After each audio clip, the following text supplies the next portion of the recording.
Let me ask you this, and this is what I want to touch on. Some of the injuries that you had and all the things that you had to persevere through, do you think that goes back to your upbringing, where you was able to dig in mentally and get through some of that shit because of the grit and all the stuff that going back to Memphis and your grandma and the park, all that shit helped you get through the tough times when you was a millionaire? But you know what's so crazy? Yes. What helped me get through is what ended my career, because I was so tough-minded. I was like, I'm going to play through this shit. And I was out there limping. If you watch me later when I started having surgeries, I would never fully heal. And I don't know, I was just saying, if at 80%, I'm as good as anybody. Let me just get out here and help my team. I never fully healed. That was a toughness that I got taught. Wow. And being there for my teammates. And it really ruined my career because I didn't allow myself to fully heal. I felt embarrassed if I got to a point to where I could just run up and down the court. And I remember Chuck Daly coming when I was doing rehab in Houston. I wasn't supposed to be back for another month. Bro, I cut my rehab short to play in the game in Houston that night. I don't even know what my stats were. We won, and I could barely walk out to the game. I came back early, and I knew I couldn't go backwards from that point. So I just kept playing for the rest of the season. I did some things for the love of the game and the love of my teammates and organization that ended up ultimately costing me, but it's from the background of you just get through it. Yeah. And one thing I found out, you just can't get through a knee injury, bro, no matter what. You got to heal fully, especially with my game being explosive and being an athlete. I needed to fully heal, and I never did. But, yeah, my upbringing did help me to the point where I was just mentally tough enough to get out there and play through the pain. But it also hurt me because I never really fully healed. He's a sicko, though. Like, the guy still plays 5-on-5 to 100 every day. I get it. He loves it. He loves it. Coach, we're going to ask you a couple fan questions. Are you cool with that? Yep. Ed Emil Grace, I can answer this question. How do you see yourself at peak doing today's pace and space tile league? He's going to average 30. He's going to average 35, 18, and 7. I wasn't a three-point shooter, but in today's time, I would have been. I would have worked on it, and I'd be getting up 12, 13 threes a game. So this era fits me just as much as the era that I played in, because there's so much space. And if I have a five-man, if I call the five-man out and he switches on to me. Oh, you're going to kill him.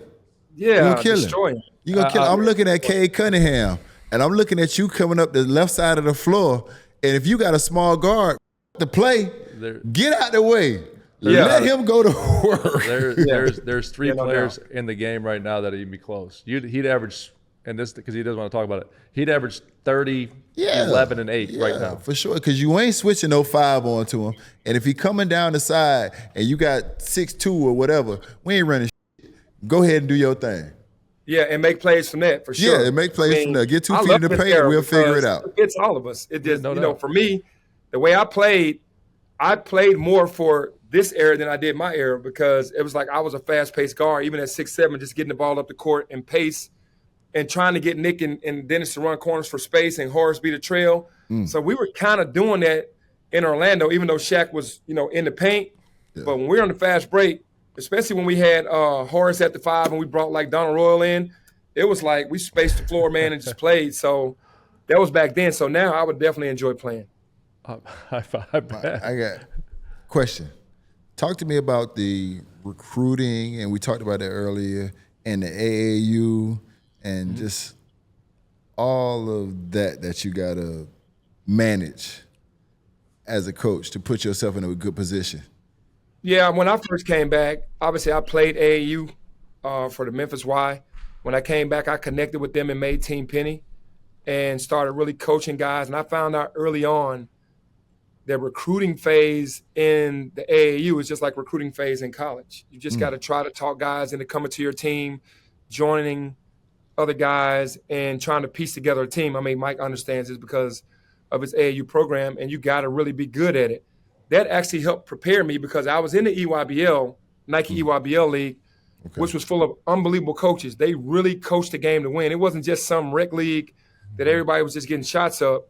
These guys ran plays, ran different defenses, zones, and everything. So I really got prepared to recruit and to learn how to play against those zones, the presses, all these different things, because in the NBA, we didn't see any of that. So retiring and going right into that, I had to get my juices going on how to play zone, how to work against zone, how to work against presses, because we don't press in the league, any of that. So it really helped prepare me when I got to college. And then the recruitment, it was much easier, honestly, with Mike, because Mike is just great at it. He can get any kid on the phone at any time, get us in any front room, living room, or whatever, and we had our way, and it was much easier for me. And that kind of jump started me on, being where I am now, which I've been able to get some great pieces because of the coaches that I had, but especially because of Mike. Some of the biggest names, guys that I've ever had came from having him here with me and recruiting. So, but from my experience as a coach, starting, middle school, going into the AAU and getting into the EYBL, definitely helped me up until now. So it was like the grassroots leading up until this level. It's kind of a follow-up to that question, Coach. Like, the thing I think you've done a really good job of is going into now and getting a little older and a little more physical and going to your kind of brand and style, right? Like, you've done a great job the last couple of years. How hard is that, though, on the NILs? You're basically recruiting your own team and other players every year. Like, it's like at some point they're going to have to figure out how to, like, if you sign with us, you got to sign a multi-year deal or something, because it's unfair. It's unfair to you guys. Like, you're changing your style. Like, you have a style of play that you want to play, but you might have to change that every year because you don't know who's even on your roster anymore. Yeah, I agree with you saying that there needs to be something with multiple years in the deal, so that you just can't leave after one. They give you an opportunity to build a team, which we can't do anymore. And you got to re-recruit your own guys every year. It doesn't matter if they play 30. And you gave the platform to go out there and be like that. Like, if you didn't come here, you ain't doing that. Yeah. And then our system, it kind of rewards the hoopers. Like, it's like it's like free play. Like, you can go out there and within it's pace and space. Yes. And you're not in a box. I allow my guys to hoop, because how can I tell them not to hoop when my coaches allow me to hoop?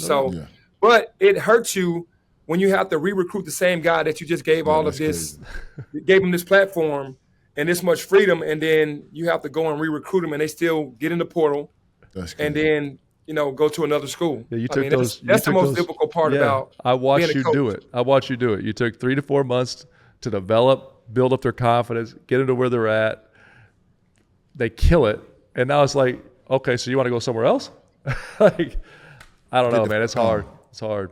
When we played, the guy that gave us that platform and the guy that taught us, we were going to stay there to show the loyalty to the guy that put us in the game. 100%. Yeah, that's different. Another question here. If Shaq stays, does Orlando win a championship? Yes, that's without a doubt. I agree. That's without a doubt. I agree. I ain't going to argue that. The Orlando Magic would have put more pieces around us, and we would have definitely won one. That's guaranteed. We would have won one for sure. I agree. I got a fan question. Your time in Miami, you just talk about it. Obviously, you were a seasoned veteran, but was it different than anywhere else? Is anything you learned? Or was anything specific about the culture of your time there? Man, you know what? I love Miami, man, because even though I was a veteran that was on the way out, everything about it, what Coach Riley stood for, what Spo stood for, what the whole entire culture stood for. I already had work ethic. I had discipline. I had all those things. I had to really try out for the team. I remember trying out for the team. You were down on the other end because you were just a hard worker, bro. I respected you so much because you really didn't have to do the stuff that you did. And it wasn't because of the culture of the Heat. You were the Heat. You were the culture. You brought who you were to the culture. So that really drove me to be like, I can't let someone like UD down. I can't let somebody like Zoe down. I can't let these guys down because they're the epitome of hard work. So when I came in there and worked out with Spo and them, and I was trying out and eventually had to make the team, I put my ego to the side. Even when we were hooping at the high school together, it was like every single thing that I did, even though I knew I wasn't myself, I was really trying to be a part of something special because I understood it as soon as I stepped in the door. From putting the elbow pads on and the knee pads to being disciplined enough to understand what this is about, for everybody rowing the boat in the same direction, accountability, responsibility, hard work. My few months with Miami was probably the most satisfying over everything because I enjoyed the atmosphere of every freaking body in that building wanting to win. Not one person not wanting to get a championship. That's what it was or bust with Miami. And the culture itself, I never had to work that hard anywhere else. Even the preseason conditioning drill, I never had to work that hard anywhere else. From the preparation to just the every single thing, from the expectations. I mean, in the league, it's just really, when you go there, it's either you're built for it or you're not. And I talked to Tim and Zoe about that even before I went. It was like, everybody's not built to be a Miami Heat player. And the guys that have come through there with the talent, and the guys that have come through there that have made their name, whether they were a no name, and then you was like, well, this guy wasn't on the map and Miami put him on the map. I really enjoyed my time there, man, because it was about business. And Pat treated us like, I mean, first class, the hotels to every single thing. I loved it, bro. I just hate I wasn't able to be myself in a Miami Heat uniform, because, man, when you put that jersey on, you had a lot of pride in understanding what it meant, and it was all about hard work. I haven't felt that type of environment at any other team that I've ever played for, and that's just no knock. That's just how Pat put things in perspective and made it work. That's dope. One last question for the kids. What was your training routine, and how can I do it as a freshman in high school? Oh, man, you got to go to like 6 parks a day. You got to go to like 3 gyms. You got to chase all the good hoopers around your city and go from gym to gym or court to court, and just keep getting better. You get your ass bust, you show back up at that court the next day until you just start owning it. But honestly, if that's not about what you're about, you get in the gym and you find somebody that's better or equal, that has the same mental with you, and you go in that gym and y'all work. Amen. You know, you work on your weaknesses, you work on your strengths, you work on your ball handling, you work on your passing, you work on your shooting, and find some hooping, bro.